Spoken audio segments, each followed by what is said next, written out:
Bienvenidos a este análisis en profundidad. Hoy vamos a meternos en un tema clave del derecho. Algo que nos afecta a todos cuando hacemos acuerdos, ¿no? ¿Qué pasa realmente cuando alguien no cumple lo que prometió legalmente? Vamos a intentar desgranar eso de la responsabilidad por incumplimiento de las obligaciones. Para guiarnos tenemos un artículo académico bastante interesante de Fernando Inestrosa. Se titula Notas sobre la responsabilidad por incumplimiento de las obligaciones, de la revista de Derecho Privado de la Universidad Externado de Colombia. Es un texto denso, la verdad, pero bueno, vamos a intentar sacar lo esencial. El objetivo hoy es entender un poco las reglas básicas. O sea, ¿cuándo se considera que un pacto se ha roto? Hay diferentes formas de incumplir. Y lo más importante, ¿cuándo tienes que responder por eso? ¿Cuándo tienes que indemnizar?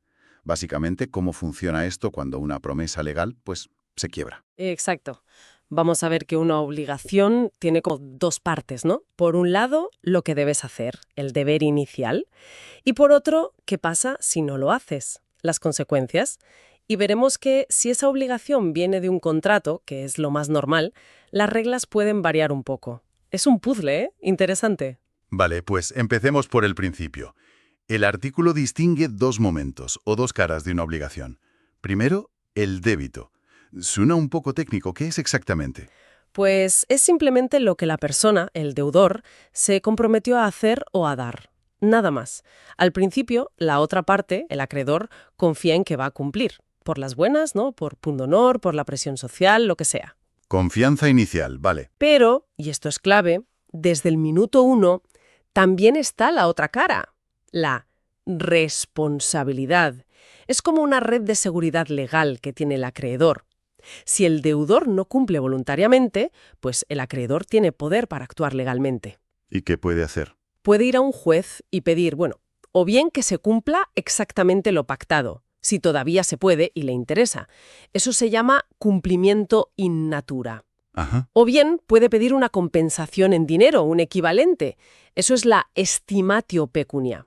Y además, ojo, una indemnización por los perjuicios que haya sufrido. En esencia, la responsabilidad significa que el patrimonio del deudor está ahí, sujeto a responder. Entendido. Y débito y responsabilidad nacen juntos, ¿eh? No se pueden separar. Son las dos caras de la misma moneda. Vale, débito es la promesa, responsabilidad es la garantía legal. Está claro. Ahora, aunque las obligaciones pueden nacer de muchas fuentes, como la ley misma, el artículo dice que el sistema legal, y la teoría también, tienden a centrarse mucho en el contrato. ¿Por qué? Sí, es verdad. Y bueno, tienen lógica. Piensa que hacemos contratos constantemente. Claro. Desde comprar el pan hasta firmar una hipoteca.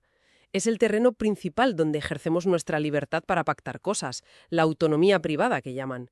Y es importante entender que no todos los contratos son iguales. El tipo de contrato influye mucho. ¿En qué sentido? Pues, por ejemplo, si es un contrato bilateral, donde las dos partes se obligan a algo. Piensa en una compraventa. Yo pago, tú entregas la cosa. Sí. Las reglas de incumplimiento ahí son un poco distintas a si es un contrato unilateral, donde solo una parte se obliga, como una donación, por ejemplo. Vale. El tipo de contrato ya marca un poco la pauta de las obligaciones y de la responsabilidad si no se cumplen. Hablemos entonces de esos contratos bilaterales, que son súper comunes. La compraventa, el alquiler. ¿Qué pasa ahí si una de las partes falla? Pues aquí viene una regla especial muy importante. Si una parte incumple, la otra, la que sí está dispuesta a cumplir, tiene básicamente dos opciones principales. Siempre además de poder pedir indemnización por los daños, ¿eh? Vale, dos opciones más la indemnización. ¿Cuáles son? Primera opción. Puede ir al juez y exigir que se cumpla lo pactado. Forzar el cumplimiento, ya sea entregando la cosa misma o su valor en dinero. Exigir el cumplimiento, ok. Segunda opción. Puede pedir que el contrato se deshaga, que se termine. Si era un contrato de ejecución instantánea, como una compraventa, se llama resolución. Si era de tracto sucesivo, como un alquiler que se paga mes a mes, se llama terminación. Ah, la famosa acción resolutoria. La he oído mencionar. Esa misma. Está tanto en el Código Civil como en el de Comercio. Es una herramienta fundamental en estos contratos. O sea, ¿qué puedes decir? O me cumples o rompemos la baraja. Pero en ambos casos, si he tenido perjuicios, reclamo la indemnización. Suena lógico. Eso es. Pero me suena que había una pega. Algo de que tú también tienes que cumplir. Exacto, muy bien visto. Hay una regla de oro que a veces se llama la excepción de contrato no cumplido. El nombre técnico es exceptio non ad impleti contractus. Vaya nombrecito. O al menos no demuestras que estás seriamente dispuesto a cumplirla ya mismo. O sea que no puedo pedir la entrega de la casa si no estoy pagando el precio o listo para pagarlo. Justo eso, primero cumple tú, o al menos estate listo para hacerlo, y entonces podrás exigir al otro. El Código Civil lo dice claramente en el artículo 106-109. Vale, tiene todo el sentido del mundo. Aunque me imagino que esto de la exceptio debe generar un montón de disputas en los juicios sobre quién incumplió primero. Sin duda, determinar quién falló antes o si fue un incumplimiento simultáneo es a menudo el meollo de la cuestión. Pero la idea de fondo es esa. En los contratos bilaterales, las obligaciones están como entrelazadas. El cumplimiento de uno depende del otro. Vale, sigamos avanzando. El principio básico de todo esto es que los pactos están para cumplirse. Pacta sunt servanda, que dicen los juristas. Efectivamente. Y cumplir, según la ley, es hacer exactamente lo que dice la obligación, actuar conforme al tenor de la obligación. Pero, ¿qué significa exactamente? ¿Solo lo que pone el papel? Buena pregunta. No es solo lo que está escrito palabra por palabra en el contrato, ¿eh? Las leyes, como el Código Civil o el de Comercio, dicen que la obligación también incluye todo lo que imponga la propia ley, la costumbre del lugar o la equidad, según la naturaleza del acuerdo. A ver, un ejemplo. Pues mira, si contratas a un profesional, un arquitecto, por ejemplo, aunque el contrato no diga explícitamente actuar con diligencia profesional, se entiende que debe hacerlo. Forma parte de la obligación por la naturaleza del servicio. O si compras algo, se entiende que debe ser apto para su uso normal, aunque no lo ponga. Todo eso forma parte del tenor. Entendido. El tenor es más amplio que el texto literal. Entonces, incumplimiento sería actuar en contra de ese tenor. Correcto. Pero aquí el artículo metía un matiz interesante. Distinguía entre incumplimiento y no cumplimiento. Yo pensaba que era lo mismo. No lo es. Pues no exactamente, y la diferencia es crucial para saber si hay que responder o no. A ver, el incumplimiento, digamos, es cuando el deudor no cumple y es por su culpa, o porque asumió un riesgo específico que luego se dio. En estos casos, normalmente, sí que tiene que responder, indemnizar. Vale. Incumplimiento culpable o por riesgo asumido. Igual a responsabilidad. Eso. En cambio, el no cumplimiento es cuando, sí, el deudor no cumple, el acreedor se queda insatisfecho, pero el deudor no es responsable. O al menos su responsabilidad se deduce mucho. ¿Y por qué no sería responsable si no ha cumplido? Porque ese fallo se debió a algo ajeno a su voluntad y a su control, una causa extraña, que se llama. Piensa en un terremoto totalmente imprevisible e irresistible. Eso es fuerza mayor. O si el problema lo causó un tercero por el que el deudor no tiene por qué responder. O incluso si fue culpa del propio acreedor, que impidió que el deudor pudiera cumplir. Ah, claro. O también puede ser que no haya responsabilidad si, en los casos en que la ley exige probar la culpa del deudor, éste demuestra que actuó con toda la diligencia debida, que no tuvo culpa. Entendido. O sea, incumplimiento lleva a responsabilidad, pero no cumplimiento por causa extraña o sin culpa, cuando se requiere, no necesariamente. Interesante distinción. Ahora, el artículo entra en muchos detalles sobre cómo se incumple según el tipo de obligación, de dar, de hacer, de no hacer. Quizás podemos centrarnos en las distinciones más prácticas, las que más se ven. Estoy de acuerdo.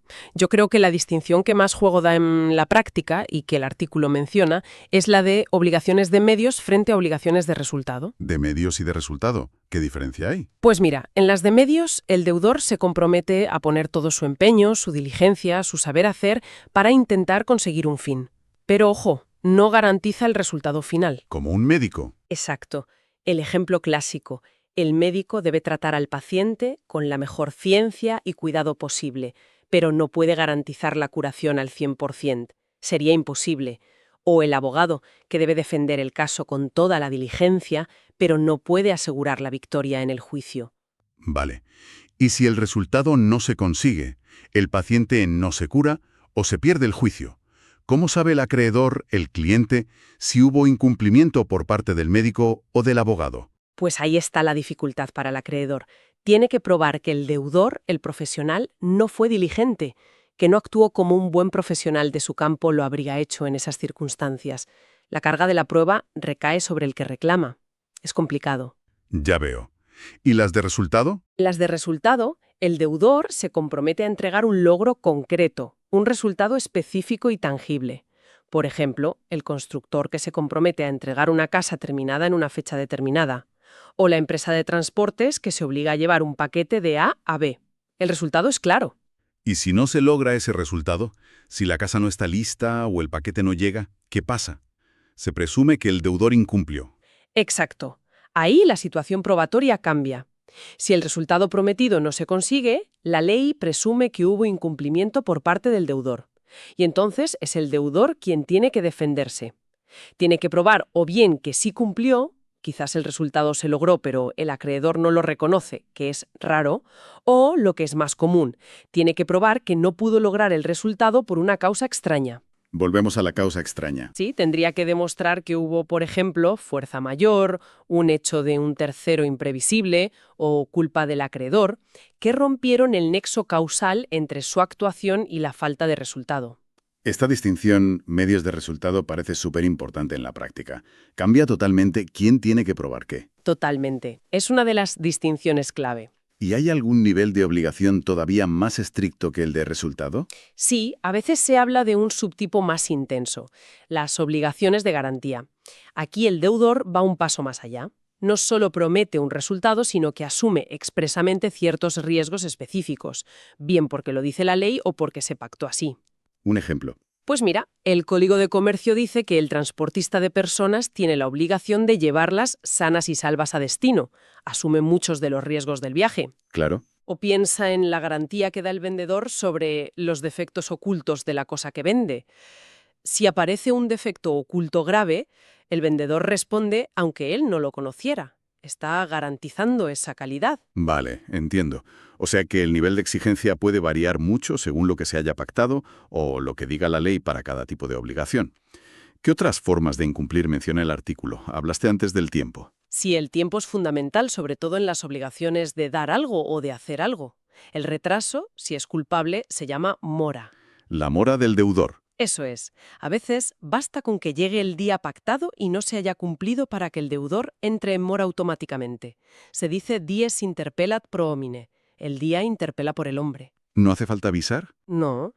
Pero otras veces la ley exige que el acreedor le haga un requerimiento formal, una notificación, vamos, una especie de aviso oficial, de que está tardando y que debe cumplir ya. ¿Y qué consecuencias tiene estar en mora? Pues la principal es que nace la obligación de indemnizar los daños que cause ese retraso. Si la obligación era de pagar dinero, normalmente serán intereses de demora. Si era otra cosa, habrá que ver qué perjuicios ha causado la tardanza. ¿Y un simple retraso puede llegar a considerarse un incumplimiento total y definitivo? Sí, claro, puede pasar. Si el plazo era absolutamente esencial para el acreedor, imagina el catering para una boda que llega al día siguiente. Uf, claro. Ahí el retraso equivale a un incumplimiento total. Ya no sirve.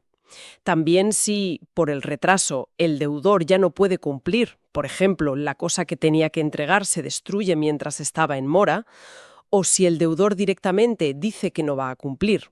Vale. Pero ojo, hay situaciones en las que el deudor no cae en mora aunque se retrase. Por ejemplo, si necesitaba alguna colaboración del acreedor para poder cumplir y éste no se la dio. O si el propio acreedor se negó sin una buena razón a recibir el pago que le ofrecía el deudor. Eso se llama mora creditoris, mora del acreedor. O sea que el acreedor también tiene que colaborar un mínimo. Claro, la buena fe aplica a las dos partes. Vale. Además del retraso, ¿qué más hay? Supongo que se puede cumplir solo una parte, o hacerlo mal. Correcto. Existe el incumplimiento parcial, cuando se hace solo una parte de lo debido. A veces, si esa parte es tan importante que frustra el interés principal del acreedor, se puede tratar como si fuera un incumplimiento total. Entiendo. Y luego está, muy importante, sobre todo en las obligaciones de hacer, la ejecución defectuosa. Es decir, haces algo, pero lo haces mal, no como se debía. El nombre técnico es non rite ad impleti contractus. Hacerlo, pero no bien. Y eso también es una forma de incumplimiento. Queda claro que hay muchas formas de incumplir. Pero hemos dicho que para que haya obligación de indemnizar, además del incumplimiento, tiene que haber un daño. ¿Cómo clasifica el artículo los daños? Sí, el daño es esencial. Sin daño relevante no hay responsabilidad civil contractual que dé lugar a indemnización. El artículo es bastante detallado, pero podemos agruparlos para simplificar. Primero, están los daños a la persona misma. Daños físicos, como lesiones, o psíquicos, o daños a derechos de la personalidad, como el honor, la intimidad, la propia imagen.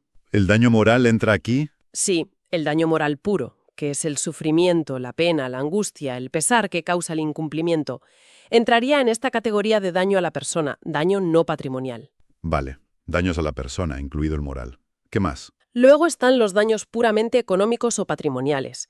Y aquí la ley y la doctrina distinguen dos tipos clásicos, el daño emergente y el lucro cesante. Daño emergente y lucro cesante. ¿Puedes poner un ejemplo rápido para distinguirlos bien? Que a veces se confunden. Un trato, un taxista no puede usar su taxi durante un mes porque no se lo repararon a tiempo como se pactó. Vale. El daño emergente sería, por ejemplo, el coste de alquilar otro vehículo para poder trabajar o el coste de las piezas que tuvo que comprar él mismo. Es la pérdida directa sufrida, el dinero que salió de su bolsillo por culpa del incumplimiento. Entiendo. Lo que gastó de más. Exacto.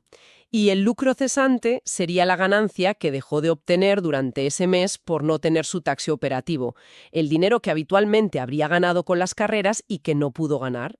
Es el beneficio frustrado, el dinero que no entró en su bolsillo. Ah, ahora lo veo claro. Daño emergente es lo que pierdes o gastas. Lucro cesante es lo que dejas de ganar. Justo. Y siempre hay que probar estos daños. ¿Y cuánto valen? Dio realmente. ¿Y cuál es su cuantía? Demostrarlo con facturas, informes periciales, lo que sea. ¿Alguna excepción? La excepción más clara es cuando la obligación que se incumplió era pagar una cantidad de dinero. En ese caso, la ley presume que la mora, el retraso en pagar, siempre causa un perjuicio. Y ese perjuicio se tasa automáticamente en forma de intereses de demora, los que diga la ley o los que se pactaran. Ahí no tienes que probar el daño. Vale. Solo con el dinero no hace falta probar el daño, se calculan intereses. Hay un detalle que mencionaste antes sobre si el deudor actúa con mala fe, el dolo. Del Código Civil, si el deudor incumplió con dolo, o sea, con intención de dañar, o a sabiendas de que incumplía y de las consecuencias, entonces responde de todos los perjuicios que sean consecuencia directa de su incumplimiento, incluso los que eran imprevisibles en el momento de firmar el contrato. Responde de todo lo directo. Sí. En cambio, si el incumplimiento fue solo por culpa, por negligencia, por descuido, sin mala intención, entonces responde solo de los perjuicios que se podían prever o que se hubieran podido prever al tiempo de constituirse la obligación. La responsabilidad es más limitada. Entendido. El dolo agrava mucho la responsabilidad. Vale, tenemos incumplimiento, tenemos daño, falta conectar las dos cosas. La causalidad. Parece obvio, ¿no? Si incumples, causas el daño. Pues parece obvio, pero en derecho, ya sabes, las cosas a veces se complican. En los contratos es verdad que se parte de una presunción. Se asume, en principio, que si el deudor incumplió, ese incumplimiento es la causa del daño que sufre el acreedor. Vale. Se presume. Pero el deudor puede intentar romper ese lazo, ese nexo causal. Puede intentar demostrar que la verdadera causa del daño fue otra cosa, un elemento extraño ajeno a él. ¿Cómo cuáles? Ya los hemos mencionado antes, creo. Exacto, los mismos que vimos para el no cumplimiento, la fuerza mayor o caso fortuito, ese evento totalmente imprevisible e irresistible como un desastre natural o una guerra, el hecho de un tercero, si el problema lo causó alguien ajeno al contrato por quien el deudor no tiene que responder, o la culpa exclusiva de la propia víctima, del propio acreedor, si fue él quien, con su actuación, provocó el daño o lo agravó decisivamente. ¿Y si el deudor prueba que una de estas fue la causa única del daño? Entonces se libera totalmente de responsabilidad, rompe el nexo causal, adiós indemnización. ¿Y si la causa fue compartida? Por ejemplo, el deudor tuvo algo de culpa, pero también contribuyó un tercero o el propio acreedor fue un poco negligente. Buena pregunta. En ese caso, si hay concurrencia de causas, la responsabilidad del deudor no desaparece del todo, pero sí se reduce. Se modera. Responderá solo en proporción a su grado de contribución al daño final. Si se estima que su culpa contribuyó en un 60% y la del acreedor en un 40%, pues solo indemnizará el 60% del daño total. O sea, no se aplica la regla de la solidaridad, que a veces hay en otros ámbitos, ¿no? Donde se podría reclamar el 100% a cualquiera. Exacto. En responsabilidad contractual, por regla general, no hay solidaridad entre causantes, salvo pacto o ley expresa. Cada uno responde por su parte de culpa en la producción del daño. Vale, entendido. Y llegamos al último elemento que a veces es clave, la culpa. ¿Actuó mal el deudor? Aunque ya hemos dejado claro que no siempre hace falta culpa para responder. Cierto, en las obligaciones de resultado o en las de garantía, la culpa del deudor a menudo es irrelevante. Se responde por no alcanzar el resultado o por materializarse el riesgo. Punto. Pero en muchos otros casos, sobre todo en las obligaciones de medios, la culpa sí es necesaria. ¿Y qué es la culpa? Pues en esencia es un error de conducta. Es no actuar como lo habría hecho una persona razonable, diligente, cuidadosa, puesta en las mismas circunstancias que el deudor. No ajustar tu comportamiento al estándar exigible. El Código Civil creo que tiene una clasificación un poco rara de culpas, ¿no? Grave, leve. Sí, el artículo 1604 tiene esa graduación un poco antigua. Culpa lata o grave, un descuido enorme. Culpa leve, la negligencia normal, no actuar como un buen padre de familia, dice el código. Y culpa levísima, no tener el máximo esmero posible. La idea es que el nivel de diligencia exigible varía un poco según quién se beneficia más del contrato. Si solo beneficia al acreedor, como un depósito gratuito, se exige menos diligencia al deudor, solo responde de culpa lata. Si beneficia a ambos, compraventa, alquiler, se exige la diligencia media, culpa leve. Y si solo beneficia al deudor, como un préstamo de uso gratuito, se le exige la máxima diligencia, responde hasta de culpa levísima. Uf, un poco lioso, pero entiendo la idea general. A más beneficio, más diligencia exigible. Eso es, aunque las partes pueden pactar otras reglas, ¿eh? Y lo más importante, en la práctica, volvemos a las presunciones. También se presume la culpa. Correcto. En muchísimos casos de incumplimiento contractual, la ley presume que si el deudor incumplió, fue por su culpa leve generalmente. Anda. Sí, esto es muy importante. Significa que es el deudor quien tiene la carga de la prueba para librarse de responsabilidad. Tiene que demostrar o bien que actuó con toda la diligencia debida, que no tuvo culpa, o bien que el incumplimiento se debió a una causa extraña, fuerza mayor, hecho de tercero, culpa del acreedor. Esto facilita bastante las cosas al acreedor que reclama, ¿no? Muchísimo. No tiene que andar demostrando la negligencia del otro, que suele ser muy difícil. Le basta comprobar el incumplimiento y el daño, y la ley presume la culpa y la causalidad, salvo que el deudor demuestre lo contrario. Vale, entonces, recapitulando. Si tenemos un incumplimiento que causa un daño, con un nexo causal entre ambos, que se presume, y además hay culpa del deudor, que también se presume en muchos casos, o no es necesaria en otros, el acreedor puede reclamar. ¿Cómo se hace eso en la práctica? ¿Cómo se cobra? Pues se hace mediante una demanda judicial, lo que se llama la acción de responsabilidad contractual. El acreedor va al juez y pide que se condene al deudor a indemnizarle. Y si el acreedor tiene suerte y ya tiene un título ejecutivo, ¿Qué es eso? es un documento que prueba la deuda de forma muy clara, fehaciente y contundente. Por ejemplo, una sentencia judicial firme que ya condena a pagar, o una escritura pública ante notario donde consta la deuda, o una letra de cambio aceptada. Vale, un documento potente. Exacto. Si tiene eso, puede saltarse el juicio declarativo, donde se discute si hay deuda o no, y puede ir directamente a un proceso de ejecución forzosa. El objetivo de la ejecución es cobrar sí o sí, forzando al deudor si hace falta.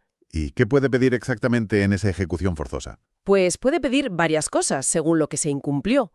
Puede pedir al juez que ordene el cumplimiento in natura, o sea, entregar la cosa concreta que se debía, o hacer la actividad que se pactó, si aún es posible y útil.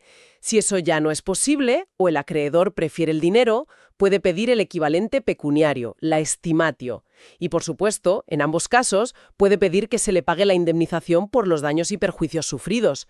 Aunque si el deudor discute la cantidad de la indemnización, seguramente habrá que probarla bien dentro de la propia ejecución. ¿Y el juez tiene poder para obligar al deudor? Sí.